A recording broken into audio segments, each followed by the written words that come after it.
Hello, I'm Charlie Wyckoff, retina specialist in Houston, Texas. Great to be here with two amazing individuals tonight, Carmen Puliafito, retina specialist, California, and then our guest of honor tonight, Eugene de Juan. He is professor of ophthalmology at UCSF, and before this, he has held numerous leadership positions at institutions such as Doheny, Wilmer, and Duke. He was past president of ASRS, and in my opinion, he is easily our most productive innovator in retina, with hundreds of patents and hundreds more pending. And most recently this year, in 2023, ASRS awarded Dr. de Juan with the Gertrude Pyron Award in recognition of outstanding visual science research. Eugene, great to be here with you. First of all, congratulations on a momentous award, another one for you. Well, thank you, Charlie, and a real honor and pleasure to be here with you guys. So I'm going to jump in, Eugene. You've done so much over the course of your career, and obviously a lot more coming.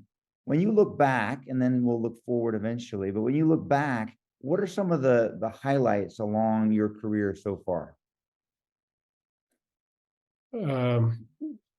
That's kind of a, it should be a really easy question, but the highlights are, the kind of the journey. The talk I gave was, the path less traveled. And I had no idea that I would be doing the things I ended up doing, including being a professor early on at Duke, or going as a resident to Johns Hopkins. Those were just things that were just not in my brain. And, and that journey was just progressive disclosure. Now, most people now know that I've started a bunch of companies and had some success and been involved in lots of technologies, but I really didn't kind of start with that, and had to kind of discover that almost on my own. It was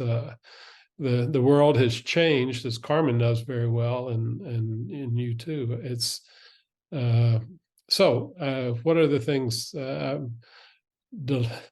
early on? Odd things like working on ROP surgery and not being able to dilate the stage 5 sock down irises on those stage 5 eyes, and coming up and needing some little flexible retractors that would you could put in the baby's orbit, so between the lids, and so it had to be metal ones, wouldn't do it. So there were 500 of those cases in the United States a long time ago. And I remember Mike Cobo was a cataract surgeon at Duke, asking if he, could be used for cataract surgery. And I said, I don't know, but maybe. And so that turned out to be a pretty big thing, still is used. Making smaller instruments was always kind of a theme, particularly on those difficult eyes. When things before things like Lucentis or Eylea or whatever, we didn't have any way to return vision. And so the idea of translocation, which was really something that Mockmer pushed, and for me as a fellow, just cutting the retina 360 and rotating it. I never liked that. We came up with actually working with a Japanese fellow, Kazuyuki Mai at Hopkins, came up with this idea of a limited translocation, not cutting the retina 360. And I had 4 or 5 physicians that were only odd that we were able to return to vision that they could continue to practice. And so, that was kind of heroic surgery. And then the whole idea of things going towards kind of drug delivery. So that was almost fortuitous. I had patents on tyrosine kinase inhibitors to inhibit neovascularization, and and indications in diabetic retinopathy, and I know people are still following that path. Yeah. But some of the early patents on that were mine, but that's not what people wanted at the time. They wanted a way of getting steroids in the eye. Yeah. And so we made this little, Carmen will remember this, a little corkscrew-looking device that that eluded steroid for like 3 years. The thing I liked about it is that if you didn't want the steroid there, you could just rotate it out, as opposed to something like some of the more permanent implants. Yeah. So I mean, there are a lot of things. I mean, a lot Yeah. of instruments, a lot of smaller things, but that's it's really kind of hard to list them for me. When you were younger, were you an inventor? Did you like fiddling with things, making things up, building things, or not? I'll tell you what I like. Well, I think I have an active imagination. So on one hand, my grandfather fixed things. He would go to the Goodwill, buy a broken washing machine or broken stove or broken iron, whatever it is. He would bring it back. He would fix it because it was usually pretty simple, some little thing like a switch or a heating element or a belt on a washing machine, and he would fix it, and he would spray paint the machine and sell it to a young couple. And so he had all these tools, ancient tools that and it was kind of fun thinking about fixing stuff. And I most kids kind of like would play with a toy until it broke. When the toy broke, I got interested in trying to fix it. So it was really, I wouldn't say I was inventive as much as I was just really enjoyed thinking about things. And the idea about instruments came into my brain because my father was ophthalmologist. He used all these instruments, and Calibre, Castroviejo, these types of instruments that had these names on them. And I thought, wow, if you really wanted to be famous, all you had to do is make some little instrument and put your name on it. So I thought, well, I'll try that. And I don't have any instruments with my name on them, but still, that's kind of how the idea got started. But wasn't an engineer, I was trained as a biochemist, but that's how that happened. So in retina, let's talk about where your ideas come from. I mean, what's the secret sauce? Are they all born, like when I hear you describe some of the examples now, both from childhood and as well as in retina, it's sort of born out of observation, careful observation, ways to do things better. Is that where your ideas come from? You see something and you imagine a better future, or where do you get your ideas? Yeah, there's no question for me. It's seeing the problems, and seeing the problems, whether it's a terrible problem like a child going blind from ROP, or adolescent going blind from RP, or somebody going blind from PVR or whatever it is. It was just totally motivating to fix those things. And now things are more complex. The biology that we understand is much more well understood, and that doesn't make things simpler. It makes it in a way more difficult. But I mean, it's still compelling to try to fix some of these problems. And so obviously it's not me. I have some good ideas. I'm working on an accommodating lens. just a regular, say a regular old accommodating lens, there basically doesn't exist one. And, and I'm thinking, well, it's pretty simple. Ciliary body goes in. It seems like if you had two little arms and it was next to the ciliary body and the ciliary body went in during accommodation, could push on a little balloon and it would change shape. And we've been working on that 8 years. And, this week, I mean, it absolutely works 100%. I mean, we have 20/20 absolutely across the full range. How in the world does a retina guy get involved in that kind of stuff? It's because he's a little crazy. Okay, that was my idea, but 7 years and a whole company and millions of dollars, it's sooner or later it stops being your idea and really is taken on by everybody else that is driving it. But it's a whole lot of fun to be on that bus with everybody.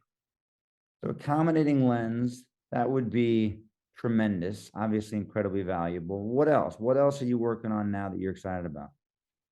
Well, the latest big thing is that we've been working on. One is with Greg Hageman on everybody's focused on complement and complement inhibition and earlier AMD, GA, and also intermediate AMD. And, I've known Greg for 30 years. And I remember when he first started talking about inflammatory components in drusen, I said, no way, it's just not possible. Of course, steroids don't work, that's just not right. And then, of course, it was right. And then he came up with this, the genetics of that and learning it. And so I remember, again, 6 or 7 years ago, telling Greg, I want to help you.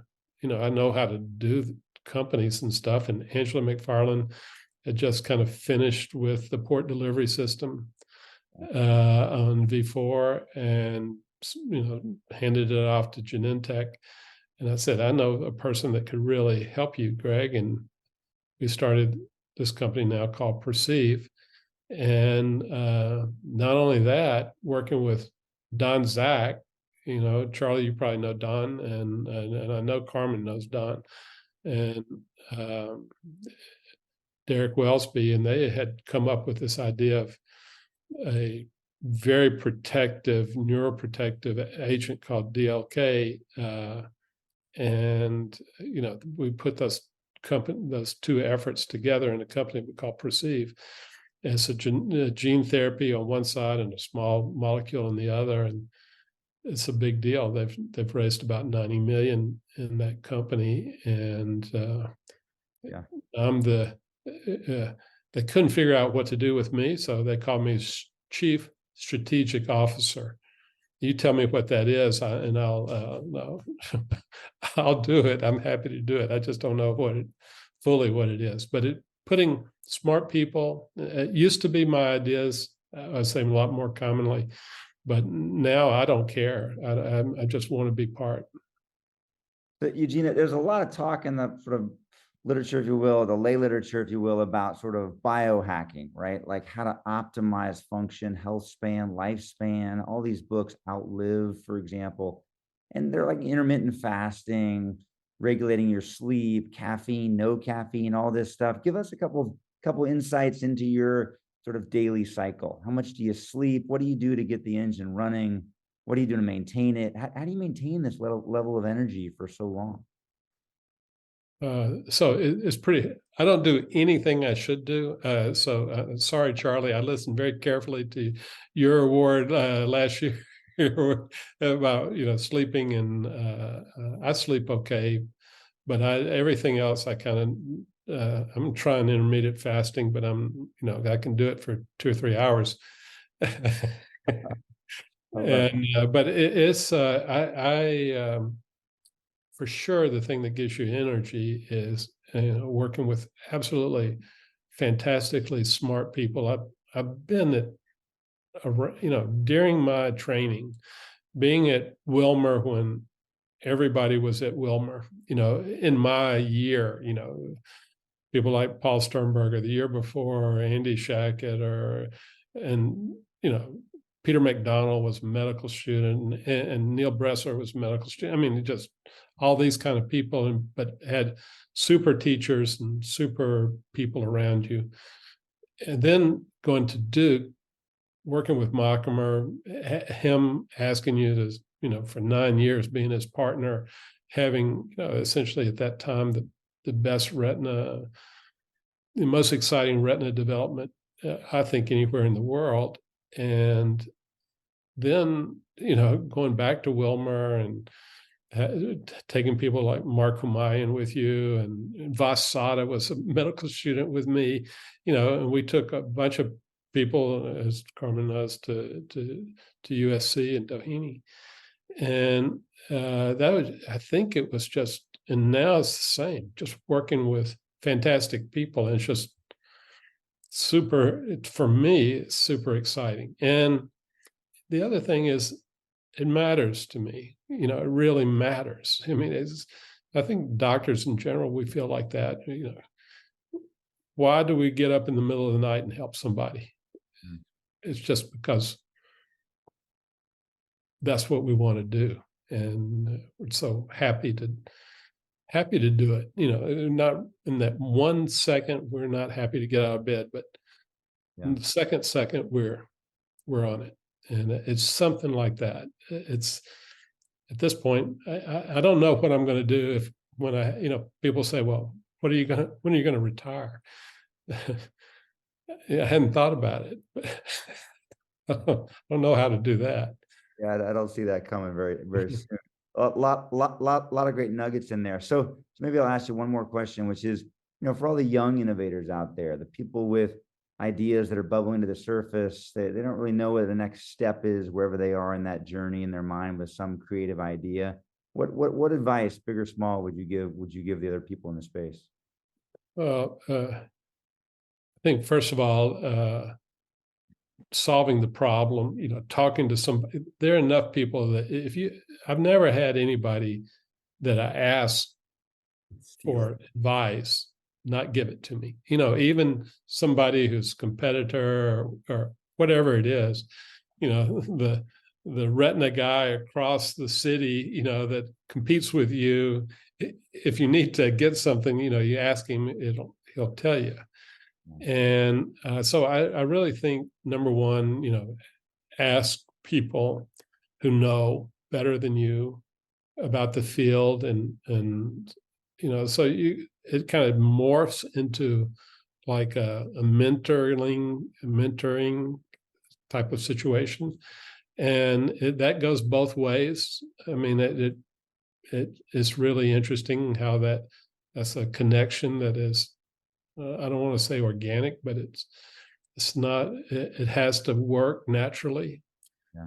And so you find people you like who want to listen to you, that you want to listen to, and then it almost never ends up being exactly what it was your idea. Something like that. It changes, it morphs. You started the fire, but it turns into something else, and so it's a really, one step in front of the other. And if it's what you want to do, as best I can tell,